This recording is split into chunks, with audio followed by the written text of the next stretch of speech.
Hello and welcome back to Bold Prediction Try Wrestling. again. Today I am Chad. I'm joined by Ryan. Yo, yo. There we go. We're here today for the TLC 2020 review. But before we get into any of that, Ryan, what did you think of the show in general? Meh. Some of it were good, some of it were bad. Okay. Very mixed emotions. Okay. I don't know if we left the year on a high or a low, to be honest. Well, we're going to go through the whole show, match by match, segment by segment, and at the end of it, we'll talk about what we liked, what we didn't like, that sort of stuff. Did you watch the pre-show? I did not know. Right. There's a few things. Couldn't even tell you what were on it. There's a few things on the pre-show that I want to talk about, and I'll just mention them, and then if there's anything you want to add to it, then you just can. First of all, Booker asks MVP if he's had the talk with Cedric. Oh dear. Booker T asked MVP. I'd hope so. I would hope Cedric didn't need the talk. They asked MVP if they'd had the talk, and then asked if he was a man yet. Okay. Oh, great. R-Truth comes out and officially declares that he will be Asuka's tag partner. And then we have a match. Otis, Chad Gable, Daniel Bryan, and Biggie taking on Sammy, Cesaro, Nakamura, and Baron Corbin, who came out with his Knights of the Lone Wolf. Still love that. Still love that name. That's just amazing. Yeah, that's pretty cool. Sammy keeps taunting Biggie throughout the whole match.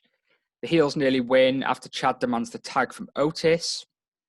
At one point near the end, Sammy thinks all the work is done, so tags in. Gable tags Biggie. Biggie pins Sammy. The faces win. Later in the show, on the main show, it gets confirmed that we're getting Biggie versus Sammy this Friday, Christmas Day, for the Intercontinental Championship. Thoughts on that? I'd love to see Biggie win, but I think Sammy's just doing amazing right now with his whole cheating gimmick, and he'll find a way. The little ginger nut. Yeah, like a lot of people online are saying, "Oh, this is Biggie's time," but I don't know. Sammy's just been so good. It's coming. It's going to happen, but I can't see it yet. We get a Firefly Carol, which is like the Christmas Carol. It's a recap of Autumn burning the building and the compound years ago, and the rest of the current food that's going on. Oh, I saw that. Yeah. And then we have Silent Night playing over it. Yeah. Why not? It then gets announced that on the main show, we're going to kick off the show with AJ versus Drew in the TLC match. Now, this is where our predictions start. Everyone went Drew, except for me that went for The Miz.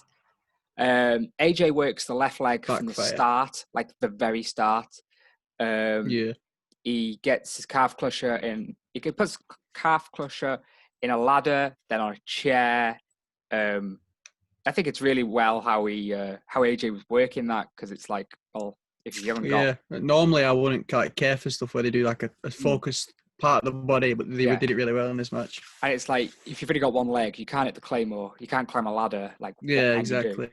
And that comes back later in the match when you see Drew struggling to climb the ladder. The biggest part of this match, obviously, Miz comes down. I bet you well thought you won it as well. Oh, Miz comes down, cashes in. Drew would put AJ through a table on the outside. Miz comes down, puts Drew through a table in the ring. John Morrison cashes in, which is interesting, because they could, if they wanted to, play that as if, well, I didn't cash in, John did. Yeah. So they could do that. And with it being Miz, that would sort of fit his character as well. But yeah, Drew throws AJ out the ring. Miz runs down, throws Drew off a ladder through a table. Miz cashes in. It's then a triple threat match. Miz starts climbing the ladder so slowly. And I'm there screaming at the TV. Ridiculously slow. Just climb. You haven't been in a match. Just get up there. It's like he's sort of like, well, who's going to stop me? Yeah, who's going to stop me? Yeah. And then Omos gets involved.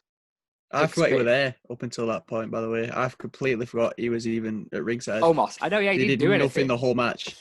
He picks even up though Miz, he could do it because of no disqualification. Picks up Miz in like a little baby cradle thing, drops into the table on the outside. Then John Morrison comes in, smashes a chair over the back of Omos, breaks Oh, that the was chair. great. That was great. John So Morrison funny. runs off with Omos chasing him, and I put a brilliant ending. I think we need to disinfect the championship because the amount of people that had their fingers on it, and we're so close to like unhooking it. At the end, Drew retains. So many false finishes, like anyone could have won it, but Drew wins. Oh, really good match. Really good match. I really enjoyed it. I enjoyed it a lot more than I thought I would. Anything else? Oh, I thought it'd be a banger from the get-go. Anything else that stands out that I didn't mention? Yeah, I just think they wasted Miz, completely wasted Miz, because I think he could have made a great champion. I mean, there's still time. He still could have it reversed, I guess, if it like fake contracts or John Morrison cashing in. I think that a complete waste. And we feel like they robbed themselves of a lot of money because I think Miz's money. You could put a title on him and you put him at the top of your show. I think this but now they've close just to wasted. This close to the Rumble and Mania and that, I don't think it's the right time to put it on the Miz. No, too soon. Yeah, I agree with that. So I'd like to see I them. would have done it after Mania. Yeah, I'd like to see them reverse it and be like, well, I didn't cash in. John did. So yeah, I'd like to see them reverse it and then cash in after Mania. I didn't realize how much Drew McIntyre towers over AJ. AJ's huge, so small. huge. Drew's massive. And there was a catapult into the steel chair that AJ had set in the turnbuckle that got replayed a couple of times. I really enjoyed that. I thought it was really nice. Pretty cool, isn't it? The right decision, having Drew win. Yeah. As good as much as I love Styles, I think this is Drew's time, and to get himself at that bigger level that he's already at, he needs to beat the best. He's beat Brock now, he's beat Orton, beat Styles. I think this match proved that it's going to take something monumental to get that title off him. Yeah, like a big star. The amount of damage that Drew can take, and we've seen over the past few weeks, like he's getting femoral forearms, he's getting skull crusher finale, he's getting all sorts, and he just keeps getting back up. It's gonna take so resilient. It's gonna take a beast to beat him. Please no. Please God no. No. No, I reckon Keith Lee wins Rumble. It's him at Mania. Maybe a triple threat with Brock because that's what's been rumored. I want to see that though. Who would you have beat Drew? This is a hard one. No one ever. He's top of his game, isn't he? I'd have had Orton, but then he did, and then he lost it again. Maybe Edge's return, like in a babyface, but then again, that'd be. I'd get behind that. Yeah, I would. And apart from that, I mean, there's no one else. So do you think this is a one and done? Do you think we're getting a rematch with AJ, or do you think that's it now? I hope so. I really hope we see him again because I love those two. Just a one-on-one regular match, no. Yeah, normal match. Maybe on Raw, not tonight. Is it tonight? Yeah, tonight. Yeah, maybe. Tonight. Just like a normal match. I'd love to see it. But yeah, anything else to add on AJ? Drew, the only thing I'd change is that I wouldn't have put it first opener match. I'd give that as the main event. Because that Firefly match, friggin' hell. When it got announced that AJ and Drew was kicking off the show, I was like, Miz isn't winning. There's no way. I didn't think he was going to cash in. And then he runs down and I'm just like, oh my God, climb. No There's so many times. When I'm watching that, I was thinking of like your reaction right there. When you see Miz, you're like, I've won it. And there's so many times when it's like Drew and AJ were on one ladder, Miz was on the other. And he sort of like reached up and was basically unhooking it. And I'm like, he's got it. There's so many false finishes though. Like, I thought anyone could have had that. So good. So good. Next up, we get Carmella versus Sasha. Carmella's amazing. Yeah. A really good match. Carmella I thought it'd go. Has improved so much. Oh yeah, without a doubt. Like you can tell she's enjoying it as well. Like the role that she's been a gimmick now. Yeah. You can believe that she's a threat to the championship as well. Like oh yeah, 100%. So the notes I took for this was Sasha hit the 3 amigos, followed by a frog splash, and Mella kicks out at 2. Mella does a massive reversal into the spike facebuster, which I thought was beautiful. Carmella's obviously improved so much. Bank statement. Did you happen to catch the name of Sasha's butler? No. Reginald Thomas. Reginald Thomas. That's his name. It's a bit. I don't know. That was my reaction. It So makes no sense, really, does it? Sasha's got the bank statement on Carmella. Reggie is what they're calling him. Big Reg. Big My Reg. guy Reg. Pulls Mella out. Sasha attacks Big Reg. We get like 2 or 3 super kicks from Mella. I'm like, do you know what? This could be it. Sasha wrote 2. She gets the code of silence in, which I thought maybe Sasha tries to reverse it into the bank statement, but then Carmella sort of gets her own bank statement in, which I thought was quite cool. In the end, Sasha gets the bank statement in, Mella taps out. Best Carmella match by far. Oh, yeah. Yeah. She's improved so much. Is it the right outcome? I want to give it a tap out. I feel like that weakens a character a bit. Pinfall, yeah, but tapping out. But my thing is that where do you go from there now with her? Because you've built her up and she's back. You've thrown her straight into the big end. What do you do for now? You've thrown her in there. She's Where lost does she clean. go from here? Now what? Yeah, exactly. What's she going to do? Obviously, Unless we've got she the wins Rumble coming up. I want to talk more about the Rumble when we get to the Rumble being announced, which is later in the show, and the Rumble, yeah. I've just realised something else. Like, I've got a bit of an inside information about what's happening on Wednesday's podcast. You've been DMing Dave Meltzer? I have. Joe, we'll talk about it now. Women's Rumble, who wins it? Right now, if you had to pick right now, Women's Rumble, who's winning? I think he's disconnected. So I'm going to wing it. I just keep talking, which I am meant to be good at. So you've got Asuka, who's one champion, and you've got Sasha, who's the other. I think Bianca Belair is possibly a good choice to win the Rumble, especially if she can get back on a winning streak, beat Bayley a couple of times over the next couple of weeks. It is 6 weeks till the Royal Rumble. Okay, yeah, so he has officially left the recording, which is exciting. So I'm just going to keep talking. Obviously, you've got Nia and Shayna. I was going to say Nia and Shayna, who are tag champs, but bear with me. Let me just message him back. But yeah, we've got Nia and Shayna who lost, so I guess any of them could win.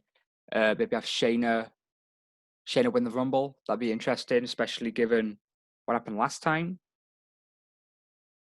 It looks like he is on his way back, so that's very exciting. But yeah, I can't see Carmella winning. I joked the other day saying that imagine if Lana wins by eliminating Nia last. That could be quite interesting. Right, so he is back. I was just saying about the Royal Rumble. Who do you think could win the Women's Royal Rumble as of right now? Oh, we're going again. I would say either Bianca Belair or Carmella. See, I said, when you disconnected, I said Bianca Belair. And also now they've dropped the titles. Shayna and Nia are free. I'd like to see Shayna win. Oh, yeah. I'd like to see Lana come back and win it. I think that'd be quite funny. Lana to win it? Oh, no. Eliminating Nia last. Brilliant. Shit. I don't know what I'd do. But yeah, after the Carmella match, we'll move on to the New Day Hurt Business match. Before we get into that, we see Asuka backstage, and Billie Kay goes up to her and offers to be her partner. She's got her resume out. She's like, as you can see, and she's putting all this, and she's got her own mask made from like a paper plate. Billie Kay's amazing, isn't she? She's so fluent in Japanese. Man. That was brilliant. Asuka's like talking to her. She's like, yes. Obviously, we'll talk more about Asuka when we get to her match. Oh, yeah. I have some thoughts on that. But next up, we have New Day versus the Hurt Business in the Raw Tag Team Championships match. This match was so fast-paced to start with. frequent tags. MVP seems to be in control of his boys. Like, he's like, lads. Cedric, make a tag. Makes a tag. Yeah, Big match, New Day. The New Day were, before they went out, they said, big match. Yeah. They fought the New Day. They haven't fought big match New Day, which I thought was a rib on Big Match John. Yeah. The story of this was that Cedric Alexander's got a new aggression. Shelton slows down the match by not allowing Woods to tag out. Benjamin catches the boom drop. Now, that was amazing. Yeah. Benjamin's down. Kofi goes for the boom drop. He just catches it. That's brilliant. Approaching the end of the match, you've got Shelton Benjamin, who's just looking for one more move, and that's it. One. Cedric makes the tag, hits the lumbar check, wins new Raw Tag titles. New Raw Tag champions. What do you think of Cedric's new attitude, and is this the right choice for the championships? Yeah, absolutely the right move. I think Cedric needed this to get himself there, because they obviously, until the Hurt Business, he wasn't really being used as well as he could have been. But I think this is a great opportunity for him in the Hurt Business, and I just really dig it. I like the Hurt Business now have the US and the tag titles. Yeah, we need solidifying themselves. We need MVP to either go after Drew McIntyre or R-Truth. 24/7. Or Asuka. Jesus. Yeah, I really enjoyed this match. I thought it was really, like, the fast pace at the start was really good. It's a New Day match. New Day were amazing. You know, Her Business, really good. There's not really much else I can say about it. I really enjoyed it. I think it's the right outcome. Looking forward to see where they go next. Yeah, 100%. Only good things for the Her Business. Yes. It then gets announced that in 6 weeks' time, on the 31st of January. 1 sec. What? I don't. Up next, it's announced that in 6 weeks' time, on the 31st of January, we're going to have the Royal Rumble. Hey. Now, I pitched an idea to you in the group chat yesterday. Yeah. I think if they're not having fans there, the Royal Rumble's not going to work as well as it's capable of. So I think make at least one of them a cinematic match. Stick them on a boat in the middle of the ocean. Every 2 minutes, somebody comes off a helicopter, throw them overboard, feed them to the sharks. You got Biggie feeding pancakes to the sharks. You've got R-Truth saying he can't swim. You've got Brock Lesnar coming out carrying a shark. Like the potential for a cinematic Royal Rumble, Jesus. I think. You don't even have to do two because you've got the women's and the men's. Just do one if you want and have the other one normal. But yeah, it takes away the surprise pops and all that. Royal Rumble, how are you feeling towards it? Cinematic, not cinematic? What? Yeah. I'd prefer cinematic. Right? Even though we have got the Thunderdome and the edited crowd, it's not the same, is it? Nothing's the same right now. It's not. I think we need it, to be fair. I think it'd be funny, different, and I think it'd bring in more viewers as well, because it's like, ooh, it's the Royal Rumble. Ooh, what's going on here? Yeah. Never seen it before. Yeah. Causes intrigue, doesn't it? You can also do it at the top of WWE headquarters and just do what Baron Corbin did, where you just murder everyone. Yeah, pretty much.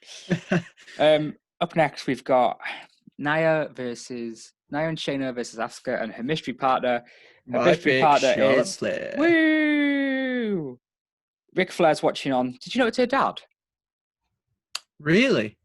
I thought she was King Kong Bundy's daughter. Honestly, I don't think they've ever mentioned that she's Ric Flair's daughter.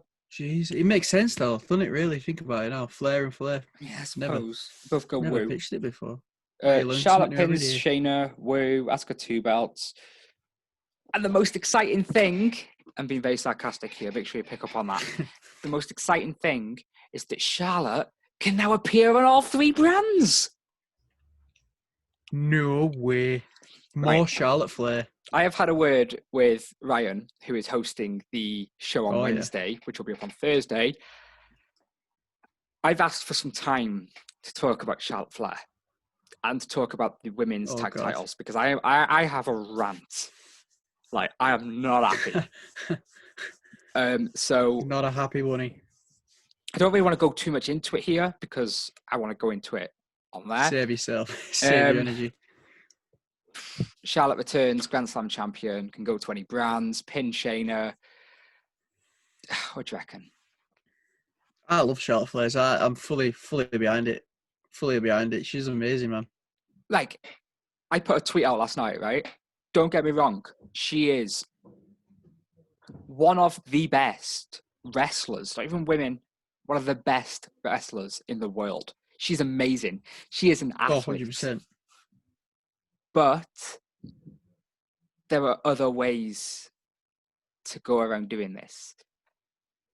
I don't think she should have been returned last night. I think we should have had somebody else, anybody else, and have Charlotte return tonight or on SmackDown where she actually got drafted to. But I think this is a waste. Yeah, to pay-per-view. Why was she drafted? Yeah, her and Andrade are both drafted to SmackDown. But it's like, I think this is a waste because she's come back on a pay-per-view. Yeah, I get it. Yeah. She's winning the tag titles. Yeah, I get it. She's a Grand Slam champion. Yeah, I get it. There's other ways to go about doing it. Have her return. If she really wants to become a Grand Slam champion, have her struggle to find tag partners. Have her struggle to find someone that she can actually work with. My biggest issue with this is for the past, like, again, I don't want to get too much into it because we're going to have a full discussion on it. My biggest issue is the Raw Women's Champion is a tag team champion again. That's like what, the third time this year? Like, do separate stories. You've got like 20 other women that are getting, just sitting in backstage, sitting in catering. Get them out there. Get them winning the title. Get them on pay-per-view. But no, it has to be Charlotte. Do you have anything else to add? Because if not, I'd like to move on. I think we could move on to. I think I'm going to save myself till Wednesday. Okay. I can counteract your argument. Up next, down, boy. We've got a little backstage segment. R-Truth and Biggie are having a laugh, talking about Sammy having a leak. The boys. Talking about Sammy having a leak. It's just great insight writing, innit? It's the best. It's just the best, man. Best around. Great writing. That's why everyone tunes in to watch stuff like this.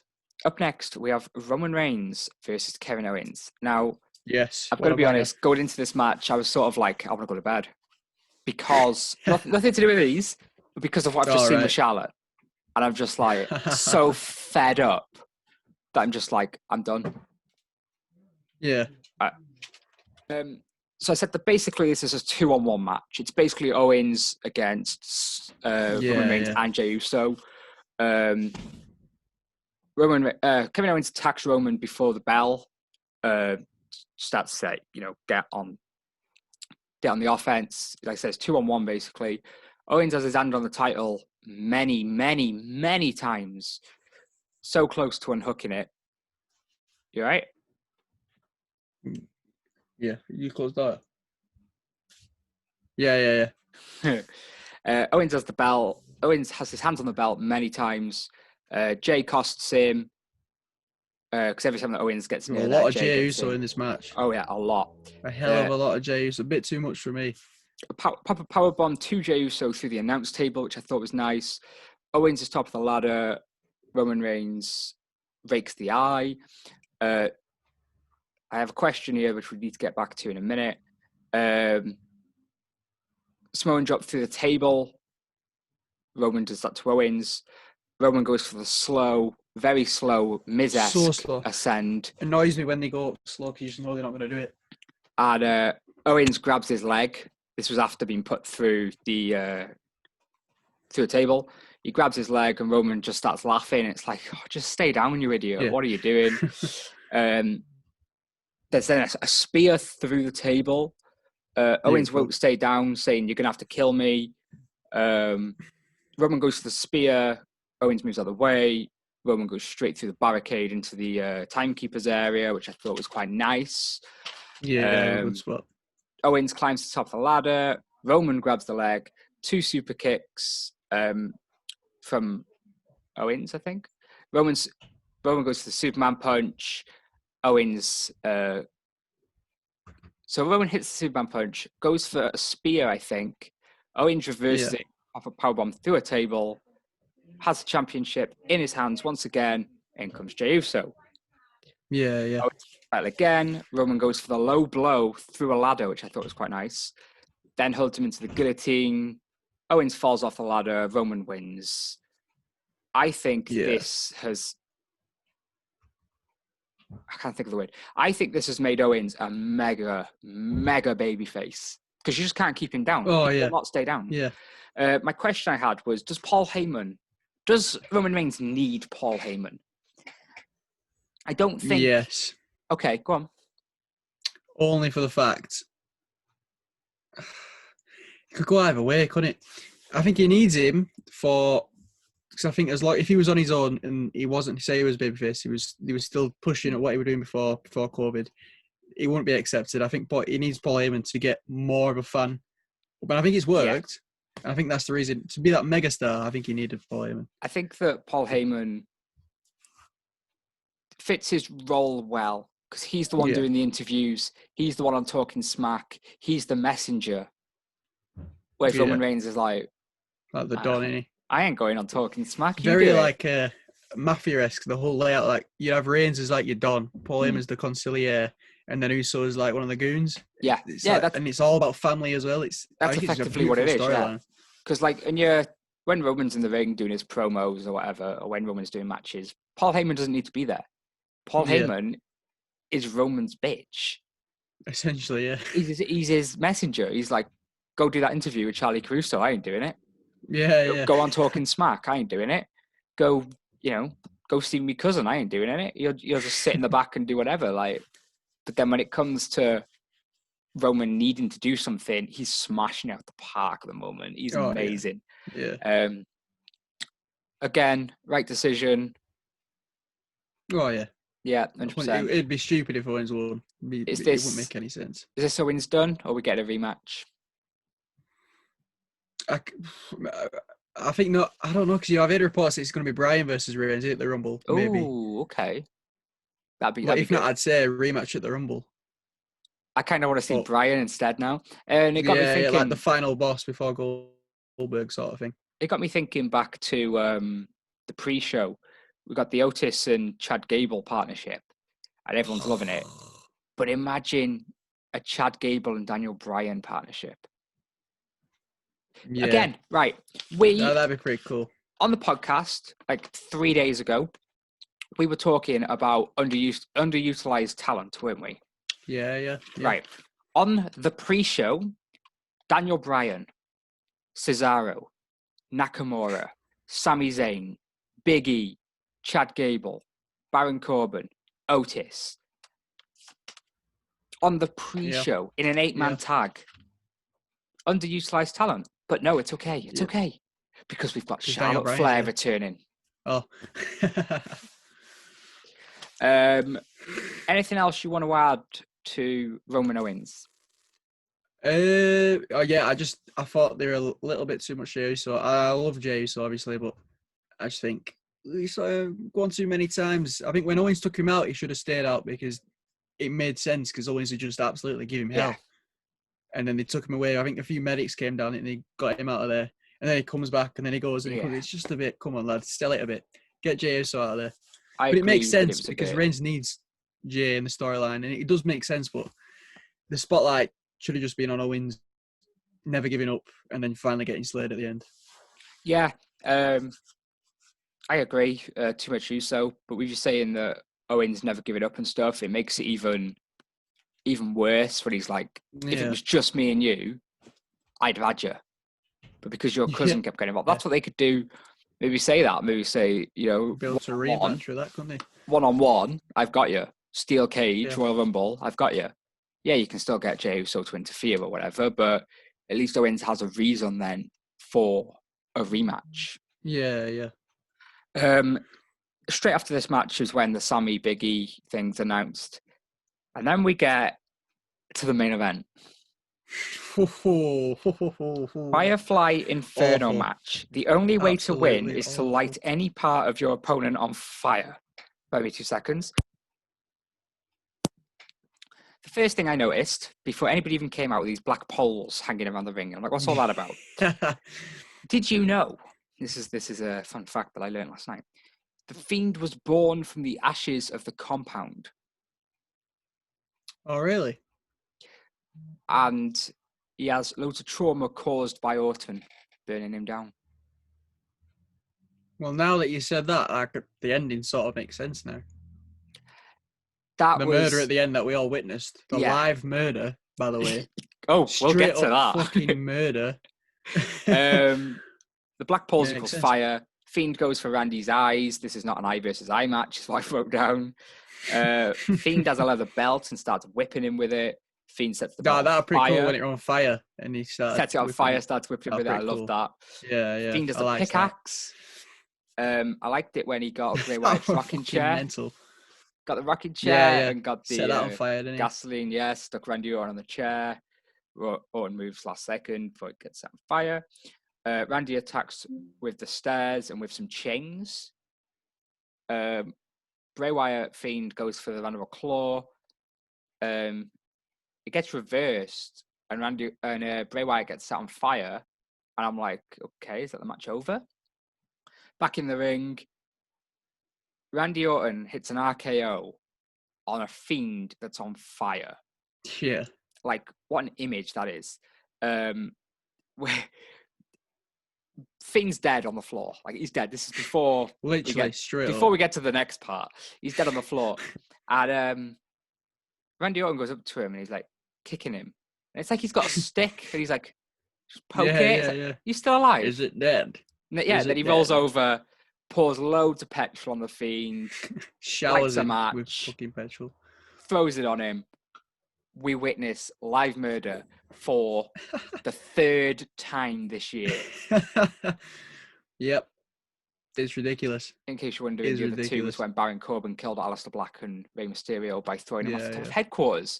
And we've also seen someone lose an eye. So what a year it's been. Go on. What do you think about murder? There's a lot. There's a lot to unpack here, yeah. First of all, you can't call it a match because it was just two guys brawling at ringside for like 20 minutes. I love the concept of Inferno matches. Like through my childhood, we've had some great ones. Not so great when you look back on them, but the concept of the ring on fire, I just love it. Yeah. Even though the ring wasn't really on fire, like ringside was on fire in this one. It was called the Firefly Inferno match. But there were nothing Firefly about it to me. It was just, let's just light up ringside because no one's in attendance and just see what these can do. It's Firefly because it's the Fiend. That's. Oh, that makes sense. That makes sense. I'm glad we cleared that up. That's literally that reasoning for it. It's Firefly because it's the Fiend. It was just boring.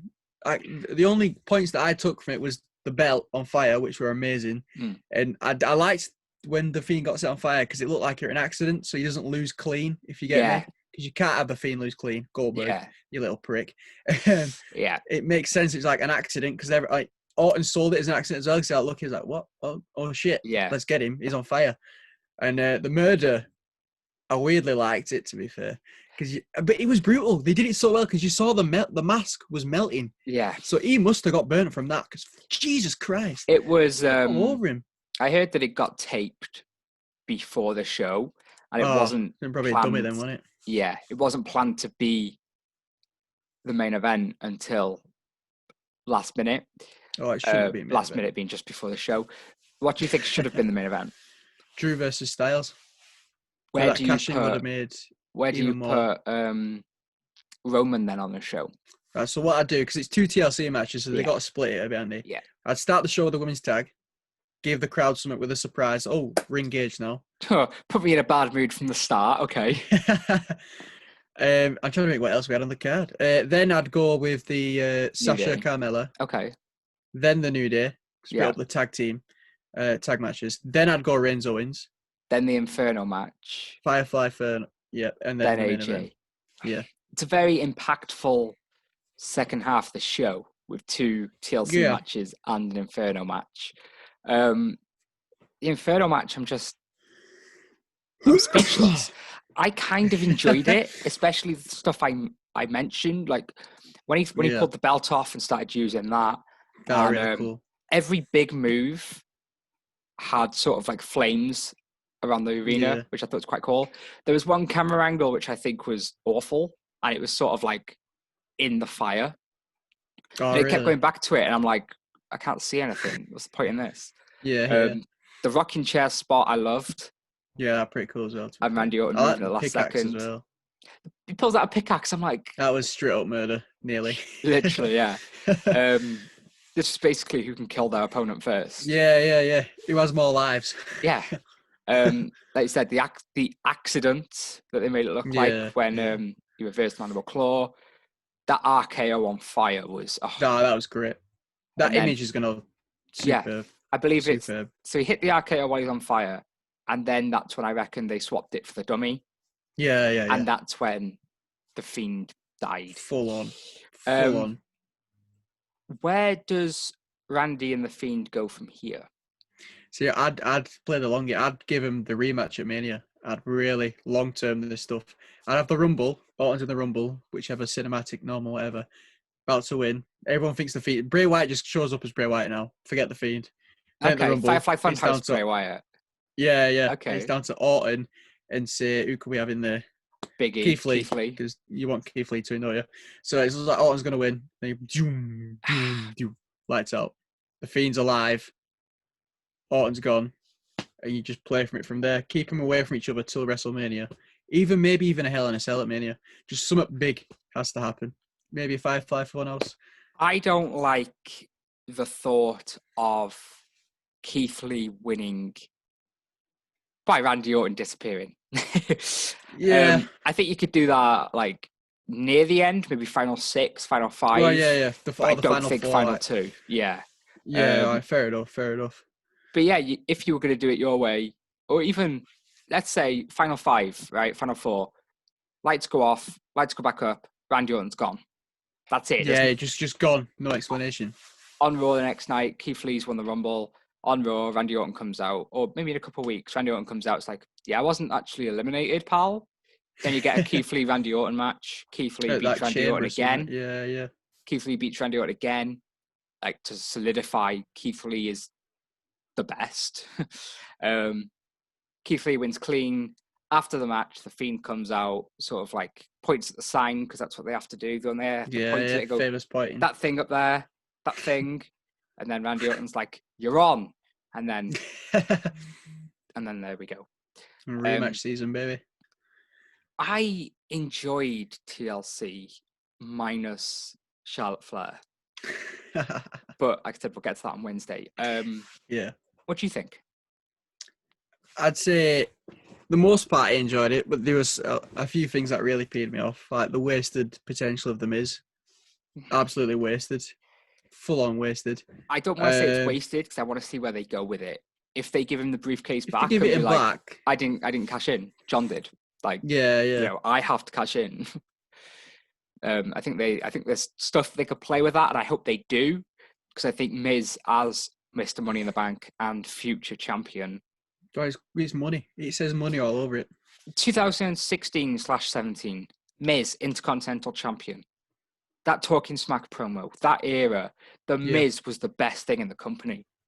Stick a championship on him. He deserves another world championship reign, I think. 100% it is. 100%. So stick a championship on him. Give him 6 months with it. Have him just be the Miz. Like, have him be the Miz. Like, give us Daniel Bryan Miz at SummerSlam. Actually, greatly booked as well this time. Yeah. Book it right. Do it right, because they dropped the ball with that big time. So, tomorrow, so today's Monday. This will be going up on Monday. Tomorrow is Tuesday, and you are hosting a quiz.